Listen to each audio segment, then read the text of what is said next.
Without further ado, it gives me great pleasure to introduce a man who needs no introduction. Anil Arora, Chief Statistician of Canada, has been with StatCan for a long time. I have an interesting context, but I chose to omit it. But has also served as Assistant Deputy Minister with Natural Resources Canada and Health Canada. I think we here can all agree that he's done an admirable job with his colleagues in conducting the 2021 census, despite also having to deal with the issues and data gaps that have risen to the fore during the pandemic. On behalf of CRDCN, I want to thank Anil for his dedication to the network and to the RDC program. And on behalf of the research community, I want to thank him for his dedication to modernizing data collection and data access. Anil, you have the floor. Thank you very much for that kind introduction. I'd like to begin by acknowledging that I am speaking to you today from the traditional unceded territory of the Algonquin Anishinaabe First Nation, who were the first people to walk on the lands on which the nation's capital is located today. In recent days, we have been reminded that the traumatic events of the past are not history. The legacy of those events is still with us very much today. At moments like this, we at Statistics Canada need to publicly demonstrate that we earn the trust of Canadians by using data for public good, specifically through the work we are doing on disaggregated data to advance the cause of reconciliation with Indigenous peoples in Canada. So thank you for inviting me to join you. And I want to thank the Canadian Research Data Center Network and SAS Canada for partnering with us for the National Policy Challenge. I'm particularly pleased to be here on this day where this year's winners are announced. Doubly pleased, you might say, considering that we were denied this opportunity in 2020. It's always a pleasure to greet the next generation of researchers and perhaps policymakers. Projects like the National Policy Challenge are also an ideal way for you to get to know Statistics Canada, and for us, through the research data centers, to dazzle you with data and the support of our incredible teams. Les politiques efficaces prennent appui sur les données rigoureuses. Cette réalité a été clairement établie pendant la pandémie de COVID-19. Lors de la première vague de la pandémie, les données sont passées de nos sous-tables à un outil indispensable pour la prise de décision. La pandémie a fait croître la demande de données et de renseignements du gouvernement, des organismes privés et des citoyens. L'exploitation rapide de la force des données est devenue une proposition essentielle. Dans un contexte en évolution où la rapidité est essentielle à une intervention efficace, les dirigeants ont besoin de renseignements fondés sur des données pour les aider à prendre des décisions qui leur permettront de repérer rapidement les défis et les possibilités. To see sooner is to act faster. At Statistics Canada, the pandemic transformed how we operated. Permanently, I would argue. At the beginning of the pandemic, we realigned our operations to produce near real-time information, providing private and public organizations with facts to help make informed decisions. Take, for example, our Canadian Geospatial Geographical Statistical Explorer, an interactive tool that gives Canadians a look at what's happening around them, down to the neighborhood level. It also gives vaccine delivery planners a rich portrait of priority areas, filling in characteristics on demographics and pre-existing health conditions, along with, of course, demographic and other characteristics. Our data have equipped decision and policymakers with the information they need to manage the distribution of personal protective equipment, to roll out life-saving vaccines, to communicate important public health messages to vulnerable populations, and crucially, to backstop the finances of households and businesses through emergency income support programs that are keeping households from borrowing beyond their means and businesses solvent. We've pivoted to implement innovative solutions to providing Canadians with the data they need at the time they need it. To help make that happen, we've created new and bolstered existing partnerships right across all levels of government, businesses, and academia to produce near real-time information. Partnerships with groups such as post-secondary institutions, researchers, and policymakers demonstrate the value of data and the results that can be achieved by working together. Data is truly a team sport, and we're proud to have the Canadian Research Data Centre Network on our team and us on their team and yours.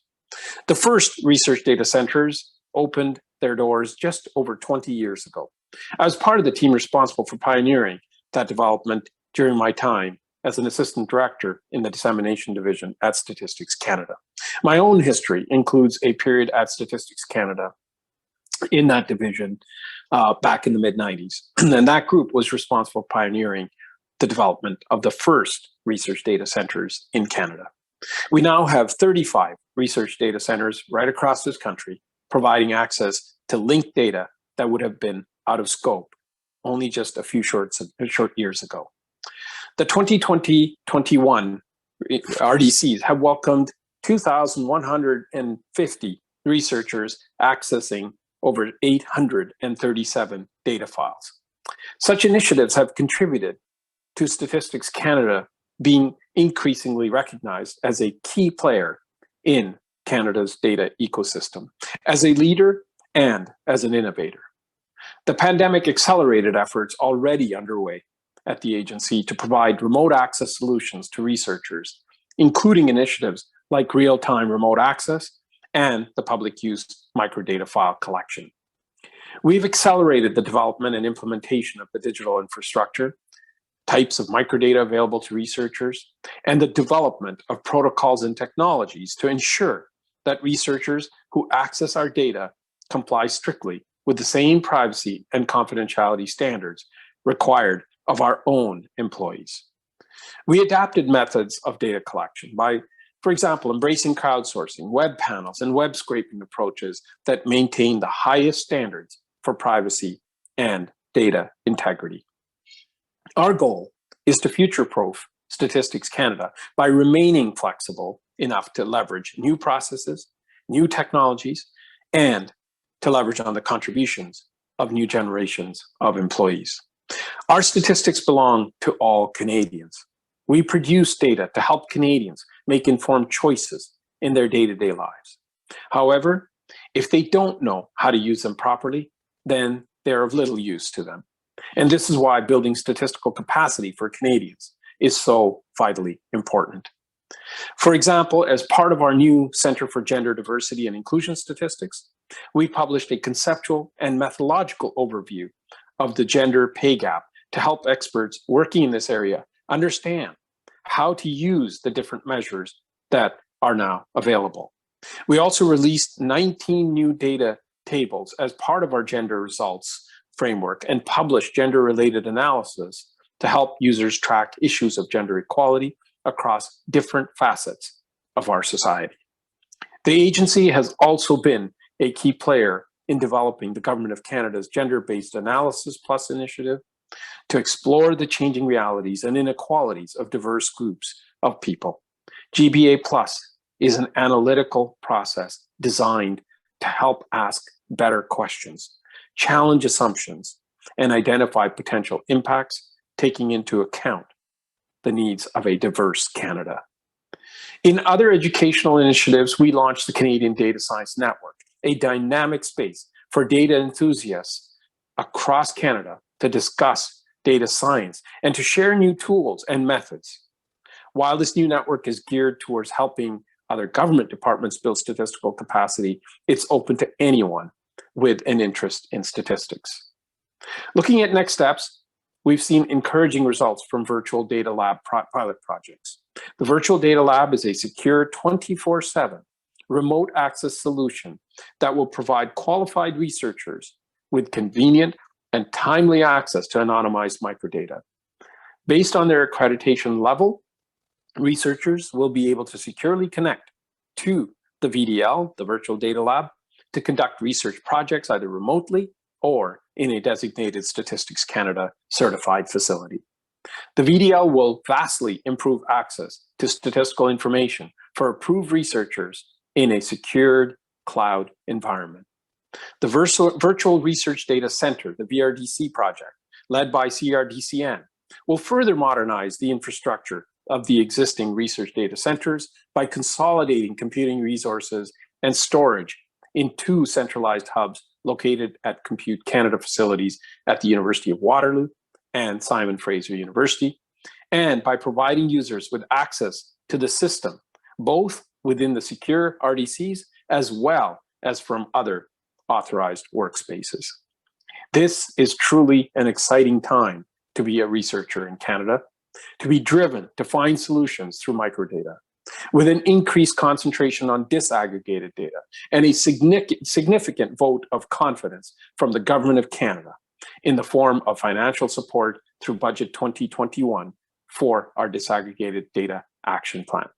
We're on the cusp of getting more and better data, more integrated data, faster, that will provide a clear picture of the socioeconomic conditions in Canada and how they are evolving rapidly, of the disparities and the challenges faced by Canadians and Canadian businesses. And by finding those realities, you can be part of the solution. Equipped with such data, policy and decision makers can drive change. And as we prepare to build back better, this is an imperative. We know that the pandemic has not affected all Canadians equally, and we know that Canada has more than a pandemic to recover from. In the 21st century, those who set the standards set the rules of engagement, whether it's for big science or the digital economy. And if Canadian researchers are to become globally competitive, all of you will need to play a role in shaping the data standards that will define not only the way science is done in the decades to come, but also the pace at which your research moves from the lab to the marketplace, where it will have the most impact. The need for good data has never been greater. There is an absolute necessity for good research at this time. And good research drives good policy. We will continue to advance remote access solutions to respond to the ever increasing need of academic research as well as policymaking. Je veux encore vous féliciter pour votre travail dans le cadre de grands défis et vous remercier pour votre contribution à notre travail sur les normes et vos efforts pour appuyer le changement qui renforcera l'écosystème de recherche de notre pays et qui accroîtra sa compétitivité à l'échelle mondiale. I encourage you to continue to harness the power of data to see opportunities and challenges sooner so that we can all act faster. And that's how we can all use data for greater public good. Merci beaucoup, thank you, and good luck to all of you this afternoon.